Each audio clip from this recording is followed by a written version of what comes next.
Hello, we're back. Hello. Yes, we Oh my we god. died, and um, It's been 82 years. I if we sound much older, that's because we are. no, I actually got vocal cord rejuvenation surgery, so I sound the same. Aw. But yeah, you just sound a little bit older. I can hear it in your voice. Hi, Sunny. How are you? I'm good. How are you, Andre? I am great, but dude, we haven't talked in a while, for real. I don't think you listeners understand. Sunny and I hate each other, so we're literally only talk to each other when we're recording, and beyond that, we don't exist. I have no idea if she's dead, Yeah. alive, nothing. No, we're literally So like how have you ghosts who been? only take form to record this podcast. I've been good though. Gosh, yeah. I got a kitten. That's my big update, and she is so cute. Love of my life. You may hear her today. Aw. We'll see. But yeah, I've been obsessed with her. I found her in the parking lot where I work, actually. Someone just abandoned her. And she was 4 weeks, which is too young for a kitten to be on their own. So I've been sort of fostering her. I had to give her some milk and stuff last week. It was very cute. Okay, people who abandon animals, jail. No, literally, no mercy. Also, she's such a good cat. Like, I love her. She's so smart and like adorable. I just can't believe someone left her out there. And it was hot out. It was like in the 90s, and she was left on like the hot asphalt in the parking lot. I just can't believe it. Terrible. Dude, I'll do you one worse. The first cat I ever had was because my mom was on the way to the grocery store and while walking there, she found a box with a cat in it in the middle of the road that someone had put there for someone to kill the cat, someone to run over the cat. And my Oh, mom, yeah, took it and that was her first cat. oh my gosh. That's so lucky that your mom stopped to check. I know, but like, who does that? No, What the exactly. fuck? And with this kitten too, she was like right where traffic could have hit her, you know? Ugh. I just can't with people who. Anyway, okay. You know what? Let me change the tune, or otherwise I'm gonna get stressed and I'm gonna start screaming. Hi everybody, welcome to Scary Talk episode 99. Okay. Ooh. Fucking, I cannot believe we're here. I'm gonna cry. Ugh. Oh my god, my mic is falling apart. I am both sad, excited. Well, I guess those are the only two emotions. Happy. All of those, all of the above. It's crazy. But anyway, thank you for listening. Thank you for sticking. Let's get this show started. Sunny, I need to talk to you about Britney Spears. So Yes. we have a lot to catch up on as So far as her. first off, So Britney, Andre was right go all ahead. these years. Let's just put that out there. Andre has been behind this for much longer than anyone else. I will take my pats on the back in the form of Venmo transactions. You guys can Venmo me. I will link that in the description of the show notes. Venmo Andre I also for take being Cash right. App. You have to Venmo him with the caption, But- "You told me so." Yes, although okay, yes, I was right. Obviously, I was not the first person to think this. You know, like the idea that Britney was being kept prisoner in her own home basically came from someone else, and then I like took to it because I thought it was really real. It turns out it was, but obviously, this is way bigger. But anyway, there's been a shit ton that's happened, and long story short, her dad, Jamie Spears, has motioned to end the conservatorship, which is crazy because what Britney had been doing so far was only petitioning to take her dad off of the conservatorship altogether, but not dissolve the thing itself. And but which she was gonna do later, but she was doing like little step by little step. But her dad comes out of nowhere, even though he's been super opposed to ending the conservatorship, and all of a sudden, I'm guessing because his lawyers told him that like you either do this or you're gonna get your ass burned. He was like, nope, I'm motioning the court to end the conservatorship. I think my daughter is fine now and she can take care of herself. Even though a month ago she was like, she's crazy, she needs me. So, That's and I think it's insane. because.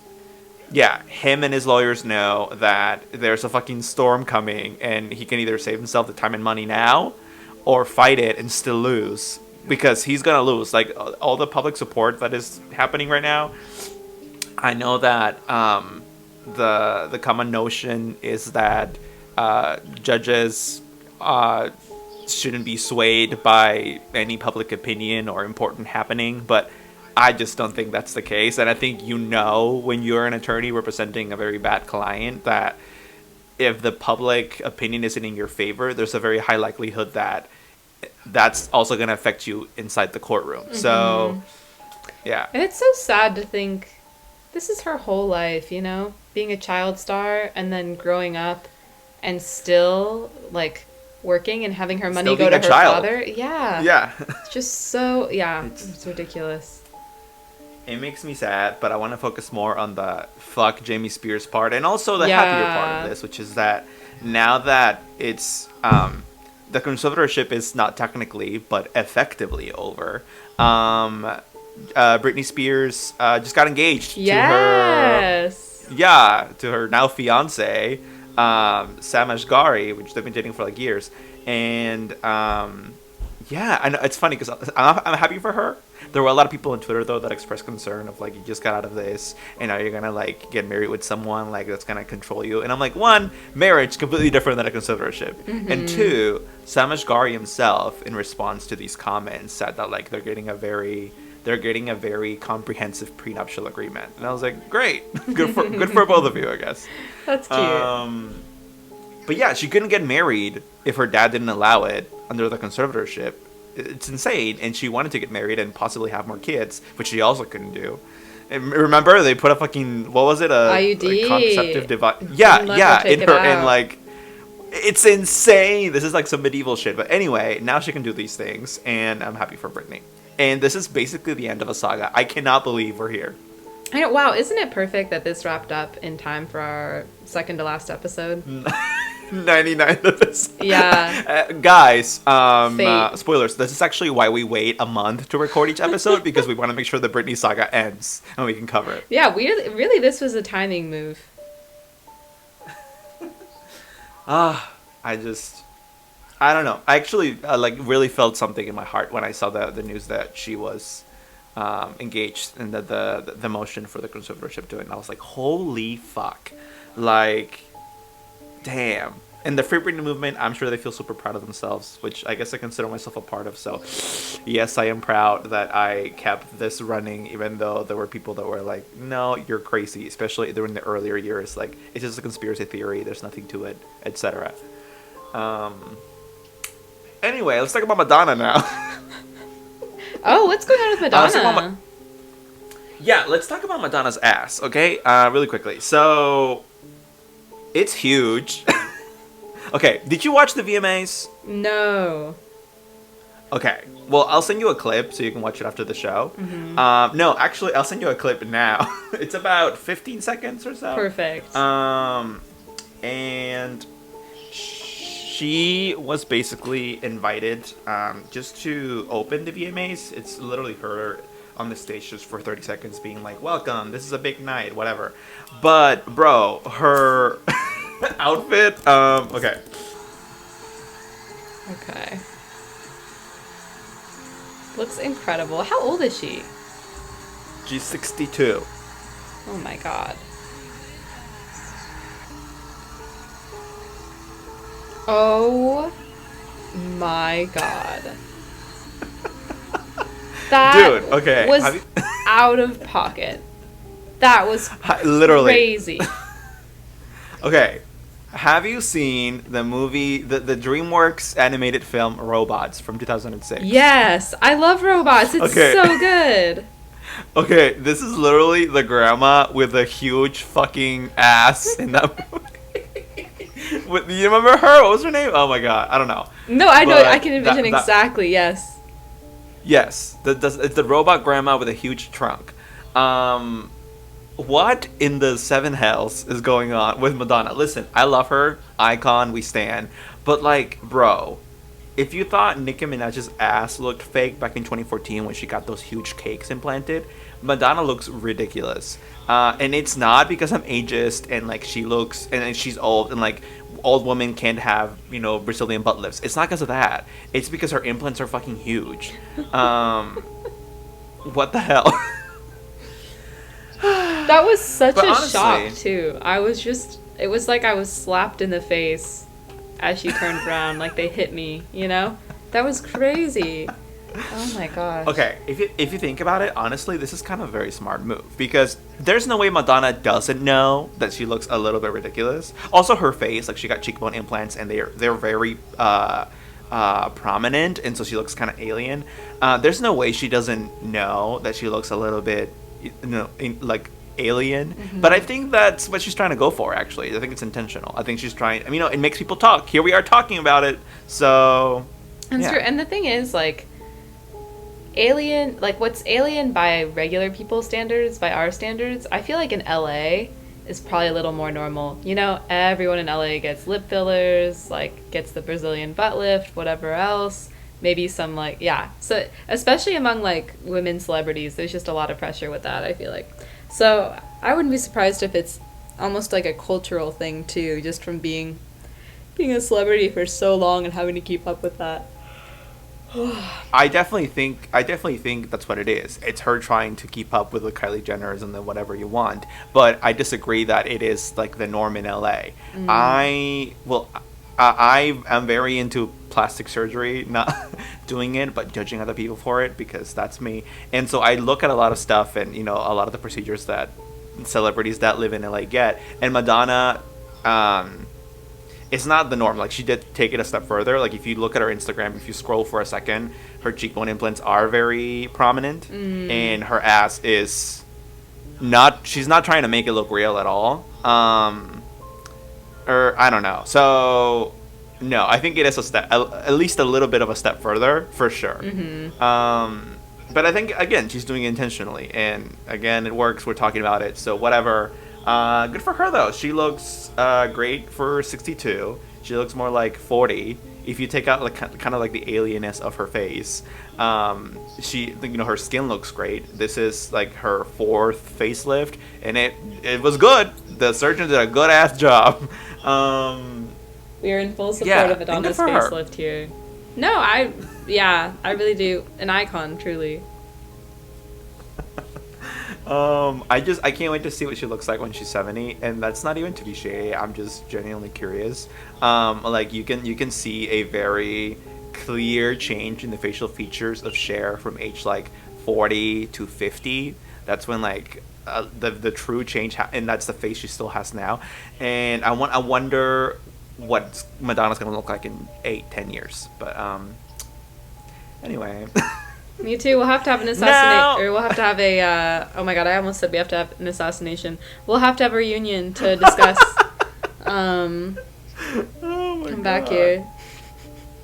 Okay, speaking of assassination, but not quite, Madonna did say at an award show a couple years ago that she was the last living legend and people should appreciate her before she dies. And people on Twitter were like, oh my God, that's so self-absorbed. Like, how can you say that about yourself when you're alive? And I'm like, how can you not say that about yourself when you're Madonna? Like, she's fucking right. Did she lie? Yeah. She is the last, if you're thinking of like Prince, Michael Jackson, David Bowie, she is the last icon from the 80s, basically. And the 80s was like fucking revolutionary for pop music, and so she's a huge fucking deal, and she's still alive, and she's right. We don't really appreciate her that much. We just call her like weird looking, and you're old, and grandma, and whatever. And I think a lot of that clouds her musical output. Like I don't know that a lot of people paid attention to 2018's Madam X, mainly because Madonna's old, and the mainstream isn't gonna push an old person because they don't think that's what's gonna sell to teens, and teens are the ones who buy music. So, I understand where the music industry is coming from. They're trying to make money. I get their point of view, but it is shitty that basically your age, especially when you're a woman in Hollywood, discounts your artistic output. No, absolutely true. I mean, same thing that Britney's dealt with, but I mean, not same thing, but same misogyny. Yeah. Yeah, that and any other prominent female celebrity on Facebook. On Facebook, oh my God, on Hollywood, but we already knew that. Okay. Something. Please interrupt me if you have something that you want to bring up, but I have a couple things I want to bring up. That's why I'm just kind of like rapid firing them. I need to talk about Gay. Okay, so hi Gay. Okay, Lil Nas X. Okay, I don't know if you. Okay, because I know you're not always on the account. Okay, so I don't know if you I have saw that I seen posted his on our account last child. night. I've been listening. Oh, I didn't see you post on the account about it. I posted on our story last night that this is now a Lil Nas X stan account because it is, and that's on period. And one after episode 100, it's literally a Lil Nas X Finsta. Like it's just Wait, I not love Finsta, sorry, that. That stan is account. so perfect. Yeah, no. Yeah. Full support for that. Okay, I need to give some love to this guy, and it's kind of weird that it's taking me this long to kind of come around. I think it's really not my fault because like he used a lot of shock marketing for a lot of his stuff, and so I kind of like didn't take him very seriously. And then fucking Sun Goes Down, the second single from his new album, and then Industry Baby dropped, and now That's What I Want dropped. So 3 singles, and I'm like I've really warmed up to him, and now I love him. Like it is the gay and POC representation that the mainstream needed for so long, and that I wish I saw when I was a fucking kid. Like I don't know if you've seen his new music video that he literally dropped last night with the album called That's What I Want. Oh, I haven't seen that one. Okay, but if you've seen Montero, people freaked out because he was like twerking on the devil, whatever. I do that every Saturday night. And then Sun Goes Down wasn't provocative. It was kind of an emo song. But then he drops Industry Baby, which I'm sure you also saw recently. Industry Baby, he's in prison and all the guys dancing behind him and himself are naked. So that's kind of like a step up from Montero if you think about it. Now it's full on male nakedness, and the fucking like right-wingers couldn't take it. It was a whole thing. I go on Twitter every time something like this happens because it's fucking hilarious. And then he drops his video last night for That's What I Want. And let me tell you, bro, you want to talk about a step further? Like, this guy's a fucking genius. He saved the best for last, or rather the most scandalous for last. But still not so insane that you can't put it on a music video, you know? And I was shook, and I died, and then I came back to life. He, there's gay sex in the music video, straight up. When have you ever seen that in a mainstream music video for a mainstream artist backed by a mainstream label? Never. Dude, I shook in my boots. I died and I came back to life. It's insane. That's wow. I honestly think he's also just so funny. Like, he's really got his finger on the pulse of like what is funny, what people are into. You know, he's amazing. His Twitter timeline is funny. Like it's funny. He's very self-aware, and that is very funny, and also makes the haters kind of like powerless because he makes fun. He makes fun of himself all the time. No, exactly. He really is like all the best parts of Gen Z in a person. The gay, the funny. I know, but anyway, you have to watch this music video after the show, dude. I was expecting something because it was him, but I was not expecting that. And it really, this sounds so fucking cheesy, and like a lot of people may not get it, but like it really was impactful. Like gay sex in a music video was impactful for me because you have never seen that ever on like a fucking anything, not anything of importance at least that's in the mainstream in America. And it's like, oh my god, this guy's breaking down barriers. Give him all the money, give him all the success, God bless. Yeah, and it's so incredible. Like, that's one of those things, again, like, you don't actively think like, oh, I'm only gonna see gay sex if I specifically look for it in porn, that's not something that's like on your mind. But then you see it, and it's, I can definitely see that. That's just so, really cool. And then, conservatives are going to be like, oh my god, this is the worst thing ever. Like, we don't mind you being gay, just never ever show it in mainstream media, or have me, like, even possibly be able to see it, or I'll be pissed because I only want to watch that in private in my room and never tell anyone about it, Dude. The video just dropped last night, so I'm sure the reactions are coming in today, and I can only imagine if they thought Montero was scandalous and they were ripping their hair out because of it, this is gonna like put them into like a coma or something. It's crazy, and when I say gay sex, it's not like you can actually see a dick. It's just a very clear implication of gay sex, and even that, it's kind of sad, but even that is very shocking, right? Even though you have a ton of music videos where you can almost see a fucking vagina, the guy's 100%. fucking like they may as well just be straight up porn. Yeah, no. I know, they're like a dime a dozen at this point, and and you know, and so it's sad that even the implication of it is so shocking and so groundbreaking. But also, I'm really happy that happened. So good for him, and good for Sony for not being wussies and backing him in his musical. Yeah, in his Yeah, art, basically. totally agreed. Honestly, Lil Nas X could whip his dick out in a music video. He could jerk himself off for the music video. I would be in full support. You know, I mean, I'd he watch. can do it. So yeah. Oh my god. Okay. Oh, because we do have to get into some stuff. Last thing I'm gonna mention is Malignant. Oh, dude. Okay. Did you watch Malignant? Have you seen it? No, I've heard a lot about it.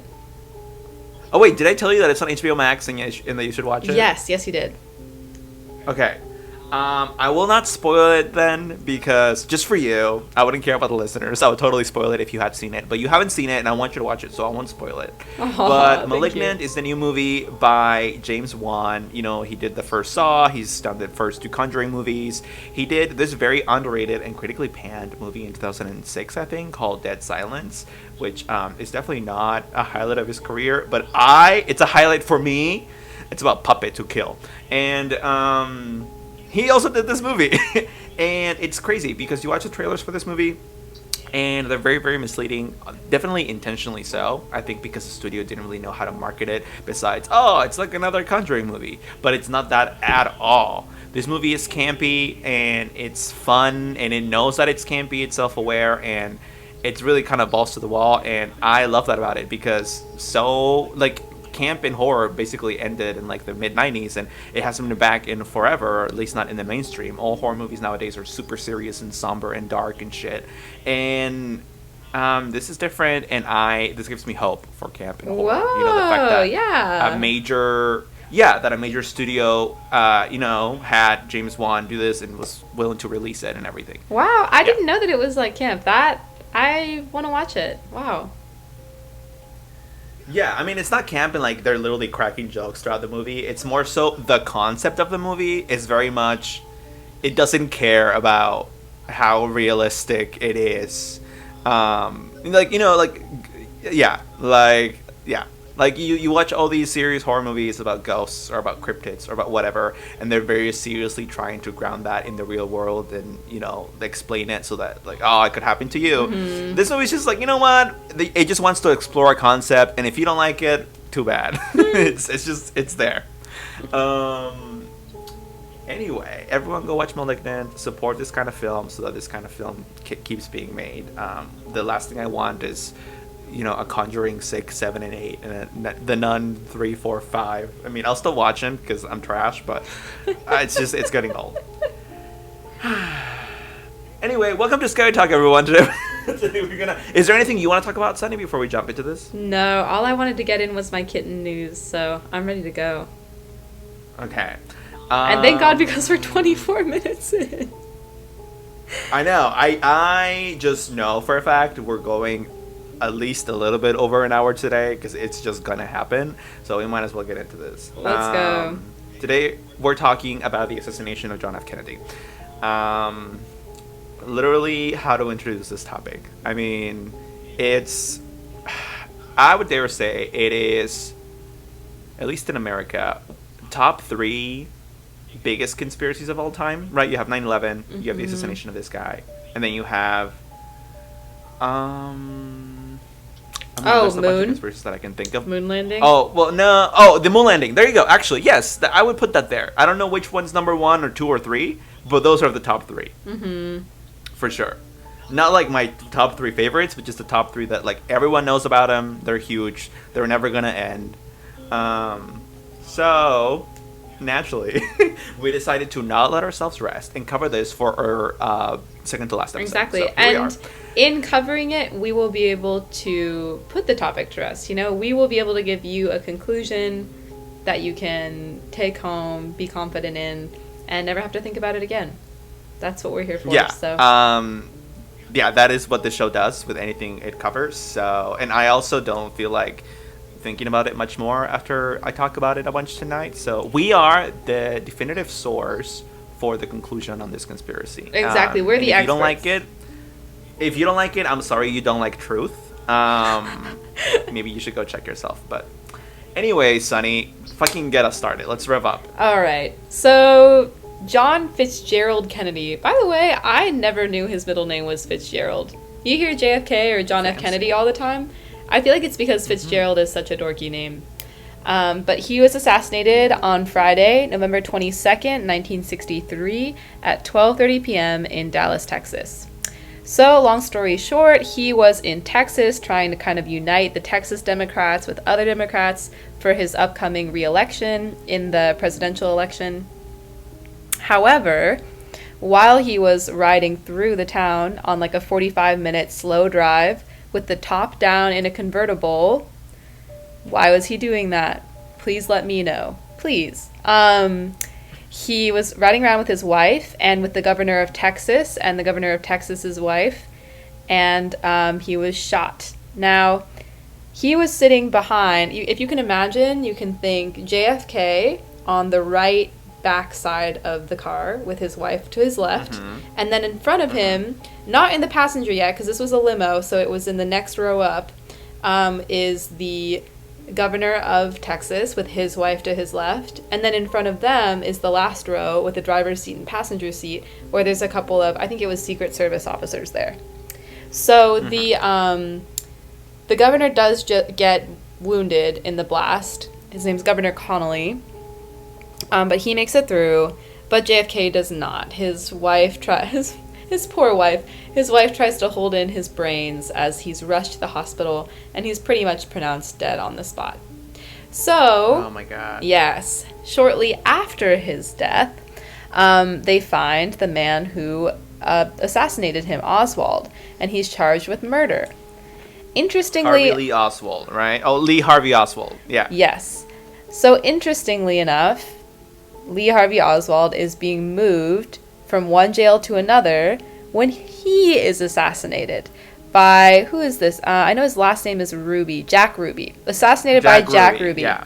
And then, a few years later, Jack Ruby is in prison, and he dies. But to be fair, Jack Ruby dies in 1967, which is about 4 years later, and it does seem like it's of natural causes.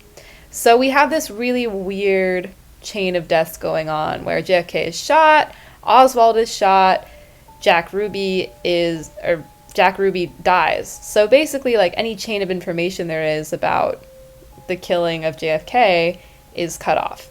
So in response, a committee is formed that December, because this is all happening in November. So really within a couple weeks after his death, because it's in early December, called the Warren Commission. The Warren Commission is meant to investigate all this stuff. It's made up of 7 lovely older white men. I swear to God, looking at these photos, Andre, it was like I was getting whiplash. It was like, oh look, another white man in his 60s or 70s. I wonder who the next one will be. And it was just, it was the same across the board.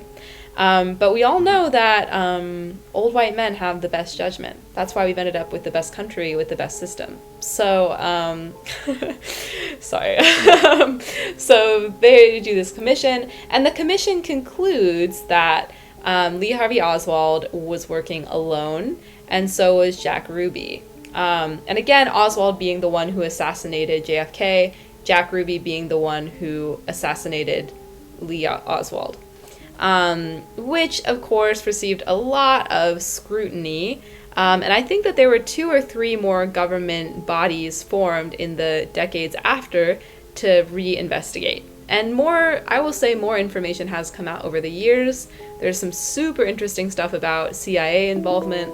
But yeah, it leaves a bad taste in your mouth, for sure. Especially when you start to read more about some of the actors involved here. Like, these are some real personalities that we're dealing with in terms of Oswald and Jack Ruby as well. But that is the overview. Thoughts? Concerns? Right. I mean, you gave a very much basic and also very official overview, which is kind of like the elevator pitch that any like government agent would be like, "Yep, this is what happened." And anyway, that's the show, guys. Thank you, everyone, for listening. Yes, that is what we will be covering today. Much appreciated. Thank you so much for listening. I will say I can So read some more about Jack Ruby because I think that is some of the most interesting stuff, and some stuff about the CIA's involvement. But no, I'll have you do that in a second. I'm just gonna say like, yeah, that's basically the overview. Where like the meat of this, I think, is gonna be us discussing our thoughts on every aspect of the conspiracies that I'll be bringing up later on. So get ready for that, everyone. But yes, please tell me more about Jack Ruby and Oswald. yes. So first off, Jack Ruby, just because I think he's incredibly interesting, was a little bit dull, it seems like. I don't really know how else to... just his description is so interesting. When he was a kid, he had the nickname Sparky or Spark Plug because he resembled a slow-moving horse in the neighborhood called Sparky. Okay, just putting that out there. He also hated being called Sparky and would fight anyone who called him that, which I feel like confirms that it was, like, kind of used to make fun of him. So he gets older, and he becomes, like, this kind of club manager and gets involved in all this underground stuff, all the classics, alcohol, maybe some prostitution and drugs. And as he's this older guy, he still is, like, weird. There's just these descriptions of people talking about him. Here's some quotes. Ruby was described by those who knew him as a kook, totally unpredictable, a psycho, and suffering from some form of disturbance. Apparently, he would take off his shirt in social gatherings and then hit his chest like a gorilla or roll around on the floor, change the topic suddenly mid-sentence. I mean, I support that. I do that. Maybe this is just me.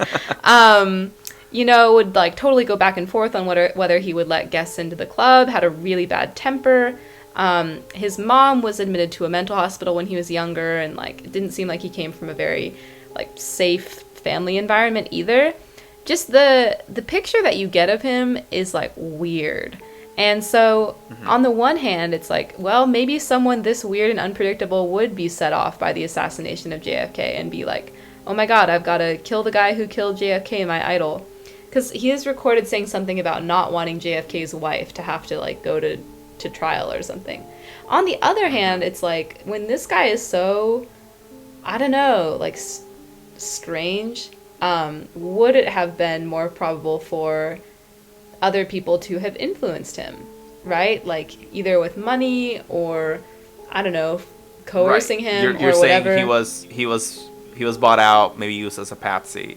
Maybe just because he was a little off, for sure. I mean, yeah, he was 56 when he died, so he was about 53 when he shot. So I mean, he was an older guy. I'm not I feel like in my mind, just looking at his personality, the more likely thing is him like having something weird set him off. He doesn't seem like he'd be easily bribed. Either that though, or he could be influenced by someone somehow, for sure. I mean, he was a nightclub owner, and there's a lot of speculation that he was dealing with the mafia. So, like, if he wasn't influenced, there's a very good chance that he was just straight up forced by them to do this. Now, I don't know why the mafia would want... Well, I can think of a couple of reasons. So, maybe it's not even that he was influenced. Maybe it's like that the mafia, who were like his bosses to some extent, were like, okay, you're gonna kill this guy, and if you end up going to jail for it, that's the price you gotta pay. Otherwise, we're gonna kill you or something. Yeah. Also, to add a little bit of spice, he never married. He had no children, and he was living at the time. He was living with the man George Senator, who referred to him as my boyfriend during the original hearing, and later on was like, oh, no, we're not lovers, we're not gay. So they were roommates, as they say.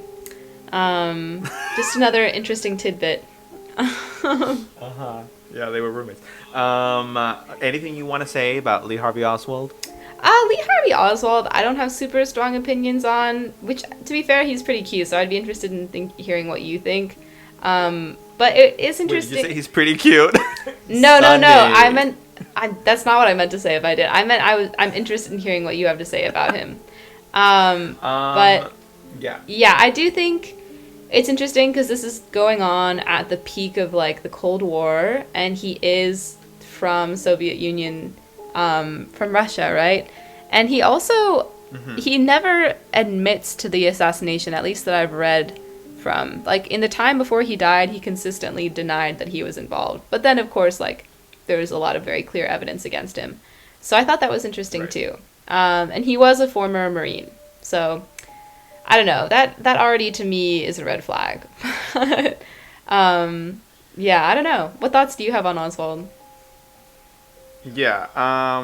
It's interesting because well, at least they claimed for the years that he had Soviet ties, but like, he was born in fucking Louisiana. So were his parents, at least his mom for sure. But his dad was also American. Like, none of them were from the Soviet Union. Oh, okay, okay. And Oh, and it apparently he was a cousin of Robert E. Lee, the Confederate general. So, grew yeah, up in the weird, right? South, cousin of a Confederate. We're starting to get a school shooter vibe here. I can see that for him. Yeah, I mean, I can see that, but not the Soviet thing. I mean, he did marry this Russian woman. Her name was Marina, and he lived in Belarus for a while. But one, Belarus is in Russia, and two, you're not your wife. So like, him specifically, I guess besides the marriage, if you want to put it that way, didn't really have any Soviet ties for most of his life. Definitely not before the marriage.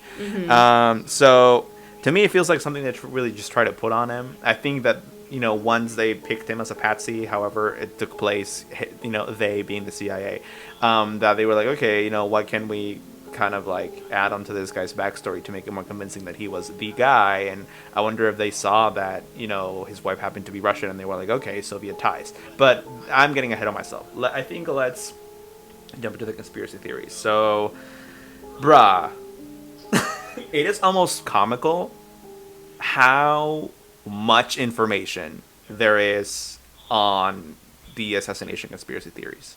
Like, I could barely finish reading it and then processing all of it. There's so fucking much. So I'm really going to have to cut here. But, I mean, I doubt you guys came here for a comprehensive fucking overview of every single conspiracy theory on this. But let's do this anyway. So, should I start with my favorite conspiracy theory or least favorite? Okay, you know what? Let's start with my favorite conspiracy theory, and honestly the one that I believe the most. So, I straight up think that basically, okay, this is all alleged. CIA, don't come for me.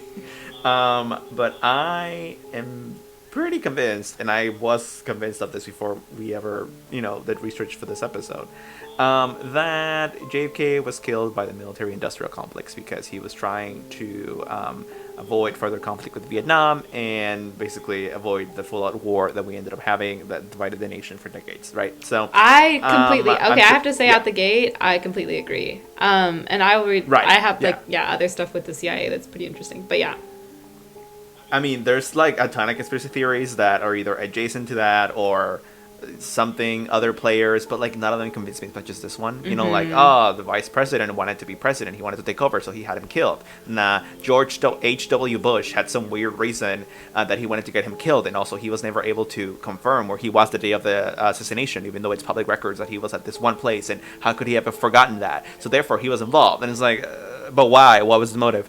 Or, there's a shit ton of shit, like fucking the Mafia. He was in trouble with the Mafia and something the other, and something about him being a Catholic and something, and the Mafia didn't like or did like, and Italian, and it's like so convoluted and just does not ring at all for me. But money does. And if the military industrial complex was looking at losing a lot of money, missing out on a very, very, very big payout from this investment that would be basically funding the war in Vietnam, I think they very well may have spoken to the CIA, and also the CIA was in concordance with them and was like, yep, this is not the kind of leadership that we want in the White House because this isn't profitable, to our interests. And so they conspired to have him killed. Like, that's really not that wild of an idea to me. no, I agree. I think that's definitely the most likely in my eyes as well. Yeah, so let's get into this a little bit more. Okay. There was a farewell speech given by President Dwight D. Eisenhower before he left office on January 17, 1961.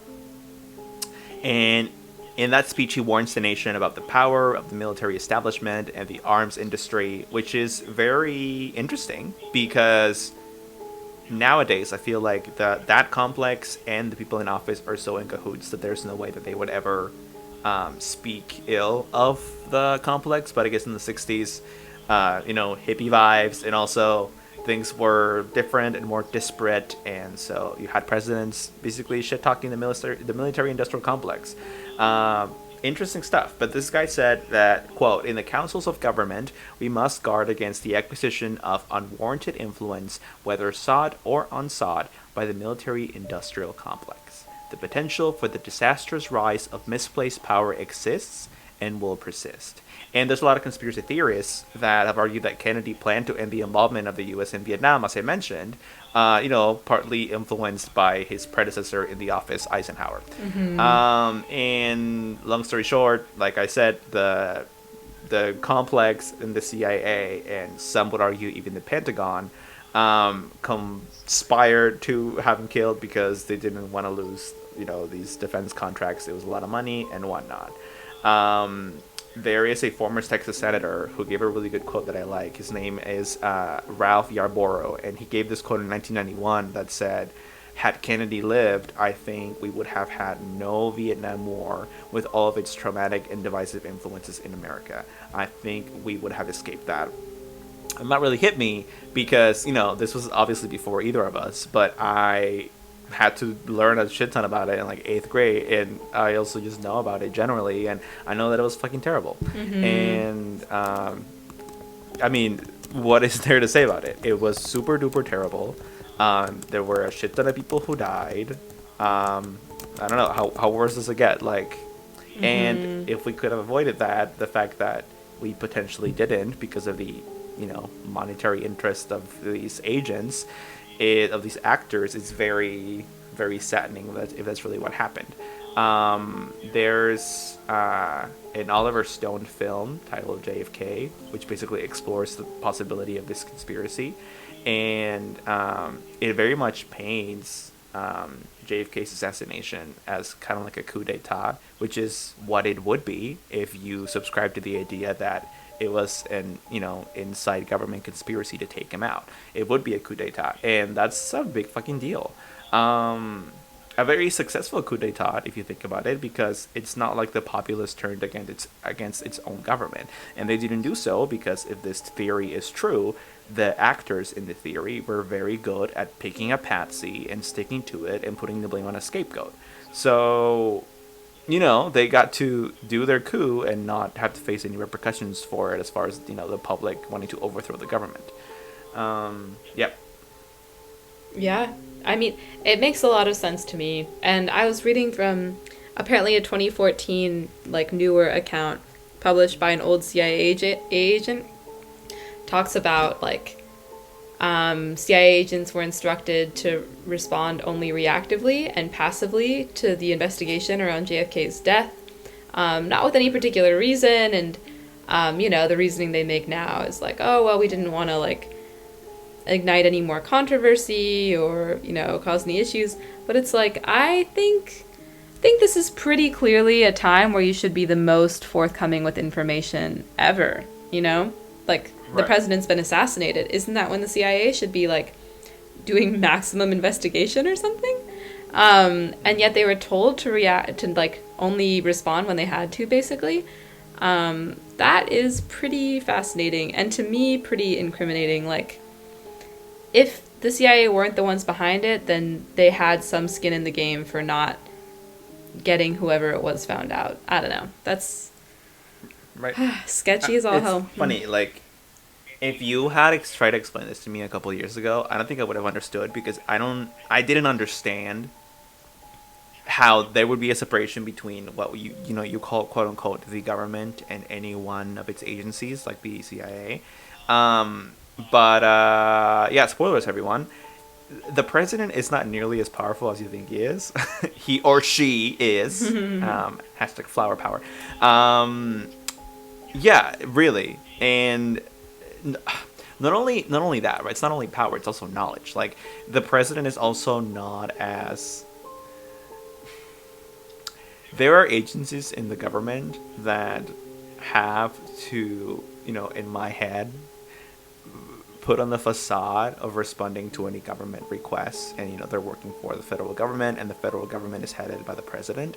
But I feel that these agencies very much also operate in secret with a ton of shit just on their own, and they don't have to respond to anyone. And if someone pressures them to respond, they can very much do what they did to JFK. Like what I'm trying to say is that it's like the president very much, this is just a conspiracy theory, but the president very much represents just a figurehead for the people. But it's not where the actual power lies, right? The actual power lies with the actors that operate in the shadows and do all the things that we are never aware of and that we'll never be aware of, like the kind of shit that's never gonna that you're never gonna find because you put in a request for the Freedom of Information Act. Like totally. It's all fucking secret. Plus, don't forget that the CIA was wilding at this time. Like if you remember, we talked about Project Northwoods, and that was a CIA proposal that JFK basically sink an empty US ship and pretend that it was a terrorist attack from Cuba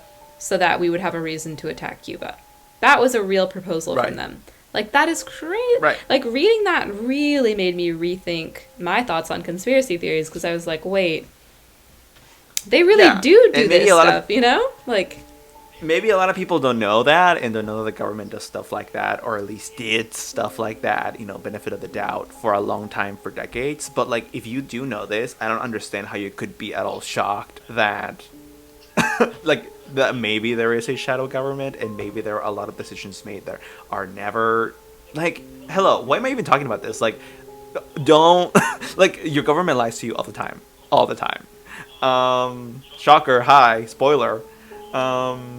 So there's that. And yes, thank you for bringing up Project Northwood. That was a really good example. Yeah, and this is the same, there's an example from literally JFK's presidency. Like, that was a proposal presented to him that he turned down. So this is the same CIA operating during the time where he was killed. It's pretty wild. Right. So I guess I'll get into more like conspiracy theories in a moment, but we've just covered the one that's at least my favorite. But now, instead of covering more, I want to jump onto like more verifiable facts, right? Like the overall conspiracy theory is the military industrial complex did it, and that's what I believe. But there's not a lot that I can say about that besides just like statements from people who've written books, in order to support it.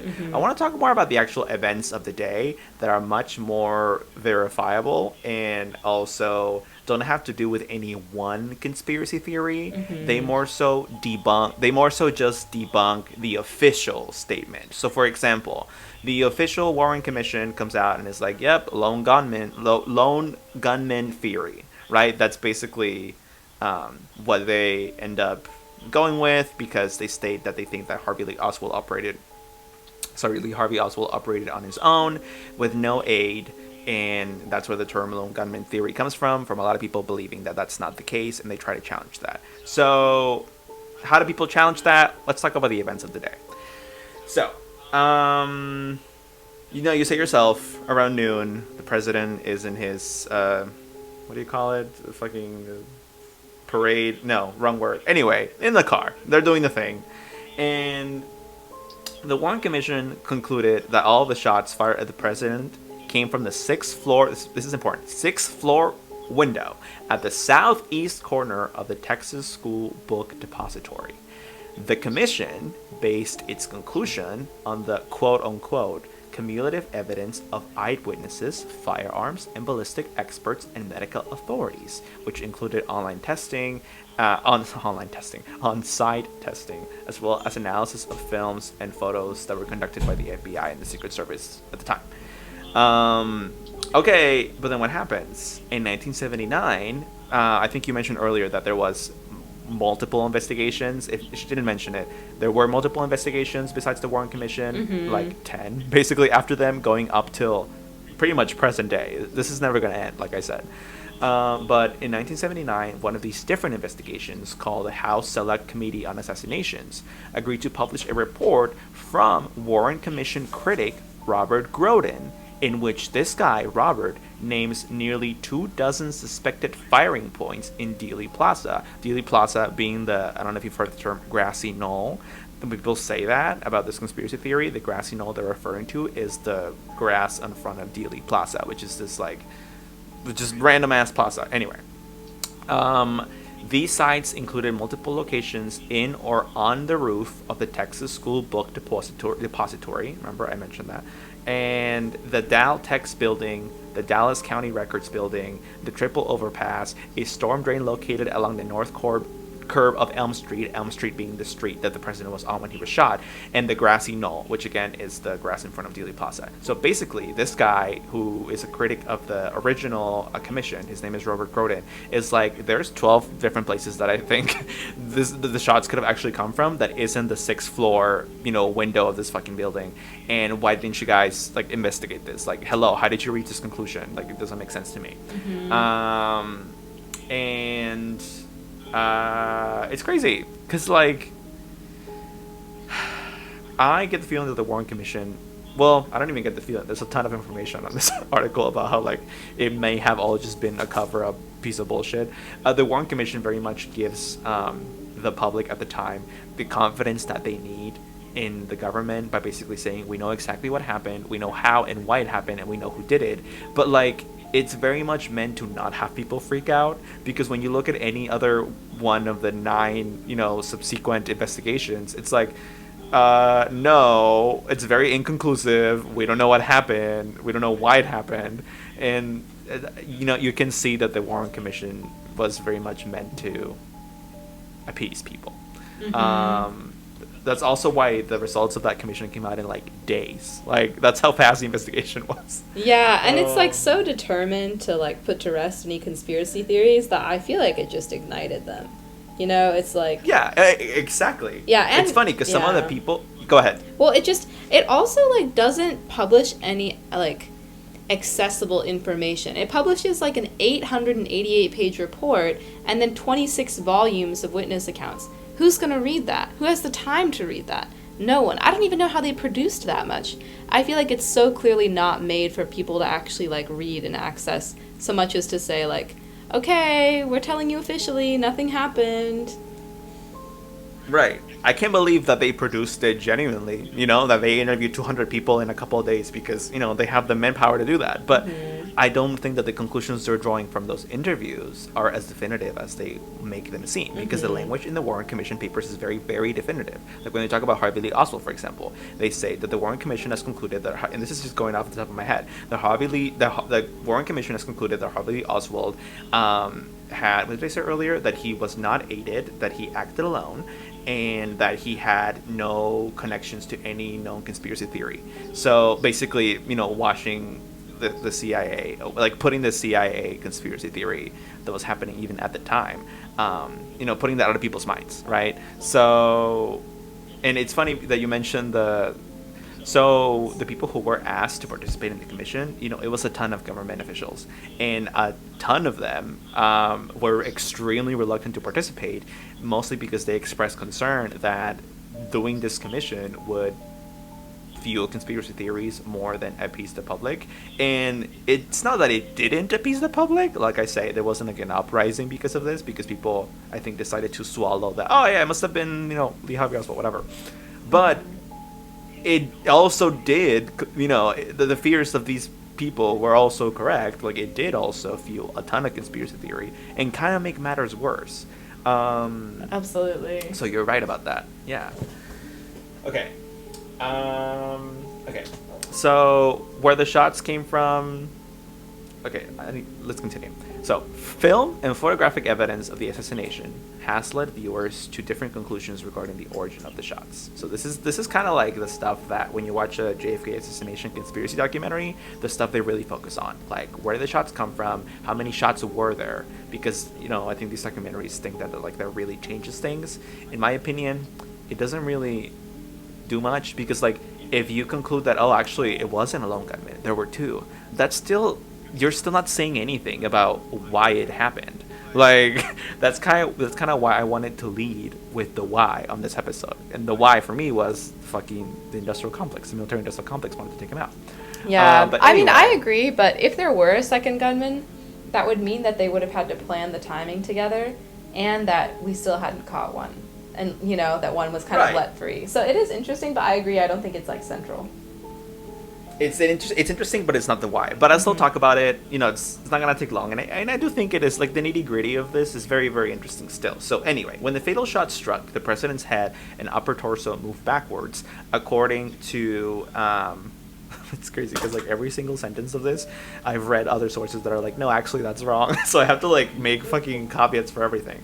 So okay, so when the fatal shot struck, the president's head and upper torso moved backwards. And this is like taken like from the Warren Commission papers that investigated the Zapruder film, and that's where they got that notion from. The Zapruder film, long story short, is a motion picture taken by this guy.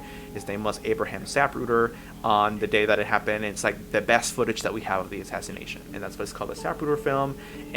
But the thing is that like some people directly contradict that the president's head and upper torso moved backwards when he was shot, that he actually moved forward, and that the reason people think he moved backwards is because the Zapruder film skips at a weird point at a specific frame, but that if you look at it closely, he moved actually frontwards and not backwards. Girl, I have no fucking idea. Like, I guess... I know, right, I'm like so, trying this to only makes interpret this, like, okay. my point being that, like, people can't even agree on how the president's body moved, his head moved when he was shot, which makes it near impossible to definitively conclude in what direction the shot came from, right? That's what I'm trying to say. Mm-hmm. So, right, like, was she shot from the north end of Elm Street or the south end? Or from the side, from the fucking 6'4" window? Mm-hmm. So... And it's weird that people anyway. can't remember, honestly, because wouldn't everyone's attention be focused on him? You would think with like, the president going down that more people would be looking at him and seeing. But I guess you can still remember it differently and stuff, even if you're watching closely. Not only that, but even if you have a great memory, it's like you remember what happened and where you were, but I doubt that you were paying the closest of attention to what temple the president was shot in. Like, I doubt you were, I don't know. Yeah. Mm-hmm. Yeah. So not necessarily, really. Okay. So Sherry Gutierrez, a certified crime scene and bloodstain pattern analyst, concluded that the quote-unquote head injury to President Kennedy was the result of a single gunshot fired from the right front of the president. Paul Chambers believes that the fatal headshot is consistent with a high-velocity rifle rather than the medium-velocity rifle that the Warren Commission claims that Lee Harvey Oswald used. Okay, so already different theories. Although it has been thought that Zapruder film frames 312 and 313 show Kennedy's head moving forward before moving backwards, close inspection of the frames show the head actually pivoted downwards, which is what I was talking about earlier. I think I said it wrong, but this is what I actually meant to say. Anthony Marsh suggests that it was the deceleration of the car by driver William Greer that caused Kennedy's head to move in this manner, just as he was hit from the front, while others, including Josiah Thompson, Robert Groden, and Cyril Wecht, suggest his head was hit by two near simultaneous bullets, one from the rear and the other from the right front. I just wanted to read this excerpt from the article that I was investigating because it just shows you the absolute chaos of opinions that there is regarding even where this guy was fucking shot from. Mm-hmm. So, girl, I don't really have an opinion on where he was shot from. To me, that's of lesser importance than the greater conspiracy theory, but I don't know. But speaking of shots, there was something very interesting that I want to talk about, and that was actually my introduction to this conspiracy theory like 15 years ago. Umbrella Man. Bitch, Umbrella Man. Okay, I don't know if you've heard about this. No. This is wild, okay? Okay, so if you watch the Zapruder film, there is that's like the film that catches it best, apparently. And there's some people who took photos of the event, and so they ended up capturing it. But the so-called Umbrella Man was one of the closest bystanders to the president when he was first struck. And this guy has become the subject of conspiracy theories after footage of the assassination showed him holding an open umbrella as the motorcade. Oh, that's a fucking word I've tried to remember earlier. Motorcade. As his motorcade passed, despite the fact that it was not raining at the time. And when I first learned of this, like years ago, I was like, okay, well, it was sunny. You know, people use umbrellas as like shade. But apparently it wasn't that sunny, and so people are like, no, that's cap. That's not what happened. One conspiracy theory proposes that a dart. This is how I was introduced to this theory. Okay, a dart with a paralyzing agent could have been fired from the umbrella, disabling Kennedy and making him a sitting duck for an assassination. The thing I have a is, lot of thoughts about this. the thing is, he was already a sitting duck. You know, I'm not even. I feel like Right. that's just overkill. Like you said it yourself, one, he was sitting in this car. What, like, it's not like you can move a lot. Like, you're in the seat of the car. And two, he had no the car had no roof. So like, I don't think you needed the extra, like the dart to like make him sedated or something. Also, there's not like any accounts of people saying that like he seemed off, in the seconds leading up to him being shot. I don't know. So like, I don't know about this. But anyway, apparently, there was this guy who came forward. His name is Louis Stephen Witt, and in 1978, this is what, 15 years later, he came forward and identified himself as the Umbrella Man. And he said that apparently no, there's no fucking dart, that he had the umbrella because he was heckling Kennedy and protesting the appeasement policies of the president's father, Joseph Kennedy. And he said to this House committee, which is really interesting, this quote, he said, "I think if the Guinness Book of World Records had a category for people who were at the wrong place at the wrong time doing the wrong thing, I would be number one in that position without even a close runner-up." So if this is the guy, this is, really funny. But of course, there's people that say that there's inconsistencies with the story and that there's no way he's actually the Umbrella Man. I And don't therefore, know. there's still Yeah, a possibility. I think that's very, I very don't know funny about though. Yeah, let's touch on racism for about 15 seconds. So apparently, Umbrella Man, there's a photo of Umbrella Man sitting on a sidewalk next to this dark complected man. That's literally how he's referred to, the dark complected man. This is a very famous photograph of them too, sitting on the sidewalk after the assassination. The Umbrella Man is no longer holding this umbrella, and this guy is Louis Stephen Witt says that, the guy who claims to be the Umbrella Man, says that he doesn't remember him at all.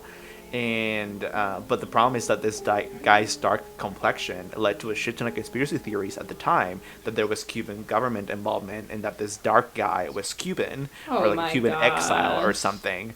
And that, because of obvious reasons, Bay of Pigs, Cuba, Fidel Castro at the time, that he was involved in the assassination. So I mean, That's I don't genuinely insane. I don't think that he couldn't have been involved just because he was dark. It's more so that like there's like so many other much more believable actors here that Yeah, I like. your Yeah, this unconscious was some bias rando. is showing, sweetie. Beyond this, there are literally 1 trillion conspiracy theories, but again, I didn't actually expect us to cover all these in this episode, and also most of them, I don't know that I'd even cover if we had the time, because like, I just straight up don't believe him at all. I don't know if there's anything else you want to add. No.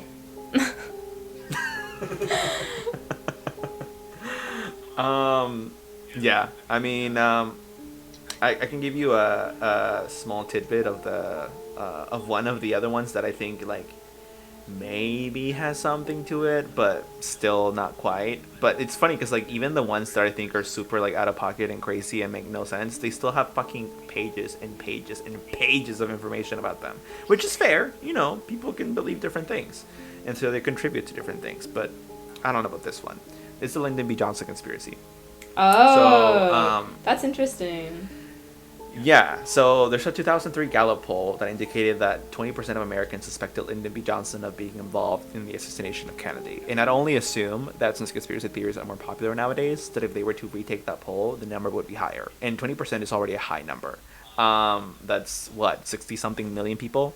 That's, in the US. So critics of the Warren Commission have accused Johnson of plotting the assassination because he quote unquote disliked the Kennedys and feared that he would be dropped from the Democratic ticket for the 1964 election. And I don't think this is why Kennedy died, but the reason I like this theory more than the other ones that I also don't think are true is because this one actually does have a good amount of like shit backing it up, which is kind of weird because like, okay, maybe this is it. I don't know what's going on.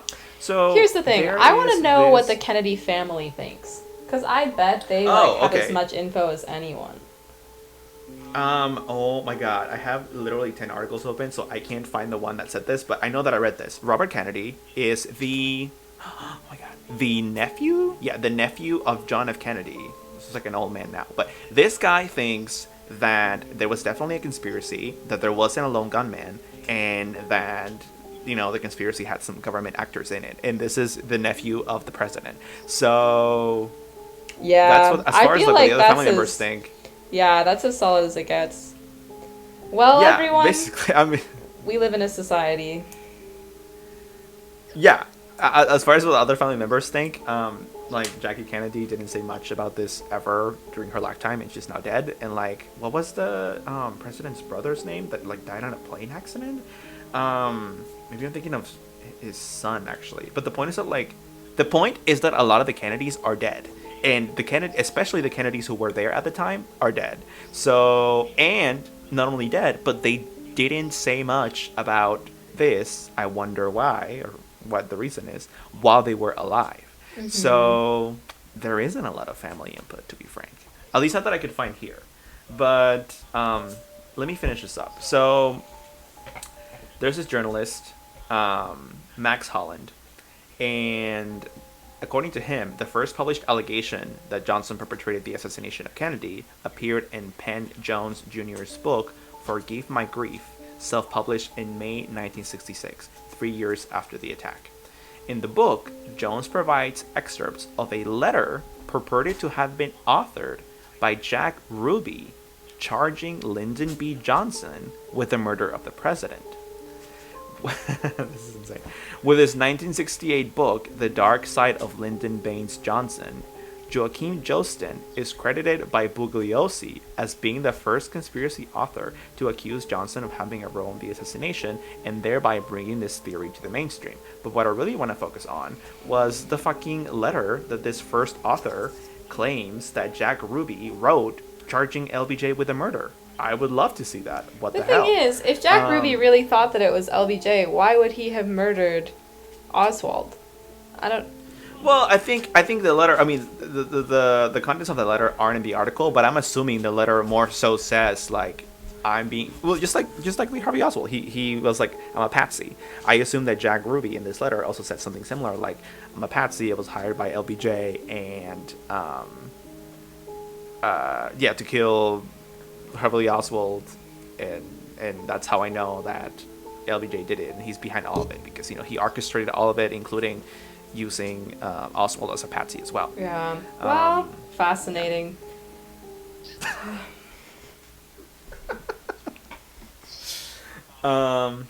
Imagine how tired we are. Yeah, I mean, yeah, without going over it, I can just tell you there's a George H.W. Bush conspiracy, like I said earlier. There's the everlasting Cuban government conspiracy, which I'm not even going to get into. And there's the Soviet government conspiracy, which I definitely don't believe. I mean, the Cold War was happening at the time, but the Warren Commission found no evidence that the Soviet Union was involved. Not that that commission is the most trustworthy, but also the House Select Committee, which happened later on, that commission also found no evidence. And there's like the a thing Federal is, Reserve conspiracy. JFK didn't seem very trigger happy, so I don't know why the Soviet Union would be frustrated with him. There's about 1,000 more conspiracy theories, and if you guys would like to go down that rabbit hole, I very much recommend that you do your research. It is supremely interesting, but it is also supremely lengthy. And that's what we have for you today. Yeah. I would say let us know what you want us to talk about next episode, but that's already set. So, sorry, y'all. Thank you for listening. Remember to check us out everywhere. You'll know where we're at. Instagram, Twitter at Talk Scary, and say hi. Sunny, anything else? No. Thank you for listening. Thank you all for listening. The Mothman is real, and try to never piss off the CIA. We'll talk to you soon for the last time. Goodbye. Goodbye.